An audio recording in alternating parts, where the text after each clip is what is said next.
So hi mga Kabs, kumusta? Sana sa mabuting kalagayan at malulusog yung pangangatawan. PJTV ako pa rito. Kung di ka pa naka-follow, subscribe sa aking YouTube channel, Facebook page at TikTok account. Huwag niyong kalimutan mag-follow.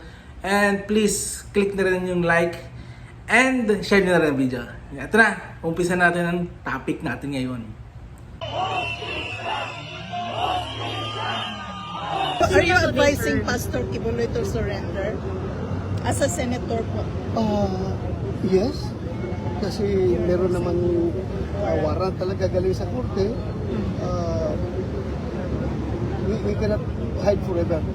So, at saka kawawa rin yung mga tao natin dito na nagsasakripisyo. Ito na nga mga Kaps, sunod-sunod na ang mga nilalabas na mga pakulo ng mga member ng SMNI na pinapalabas talaga na grabe ang puwersang ginagawa ng mga kapulisan at ng Administrasyon Marcos laban kay Pastor Kibuloy doon sa Kingdom of Christ compound. Pinapalabas nila dito na brutal na pang-aabuso. Yun ang pinapalabas at parang biktima ang mga members ng COGIC. Ganun ang pinapalabas na imahe ng SMNI sa buong nakakapanood ng mga live nila. Kasi ang pinapalabas masama ang administrasyon at mabuti si Kibuloy. Kahit nagtatago si Kibuloy, mabuti pa rin daw siya. Yun ang image Pero ang katotohanan, ang maximum tolerance ng mga kapulisan ay talagang grabe. Grabe ang pasensya talaga. Kung sa pasensya man lang, naku, wala akong masabi. Saludo ako sa ginagawa nila General Torre na kahit grabe na ang mga sinasabi sa kanila, harap-harapan na, rinig na nila yung mga panglalait sa kanya. Wala. Talagang ginagawa ng mga kapulisan, nakaharang lang. Yung mga nagpapasaway, wala tayong magawa. Mga nagpasaway, di may nangyari sa kanila. Di ba? Pag nasobran naman kasi talaga.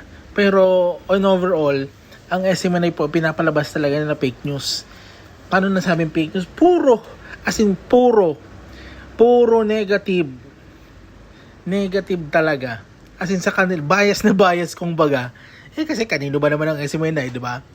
So, sa mga lumalabas mga videos ngayong mga nakaraang araw, umabot na sa 1.something million at 1.7 million views na sa Facebook. Ang 55% doon, si Pastor Kibuloy pa rin ang kinikriticize. Kasi nga, nagtatago pa rin. Kung inosente, lumabas ka na. At saka sila Duterte. Yan ang mga nakikriticize nga ngayon. At yung mga supporter ni Kibolok. Yan.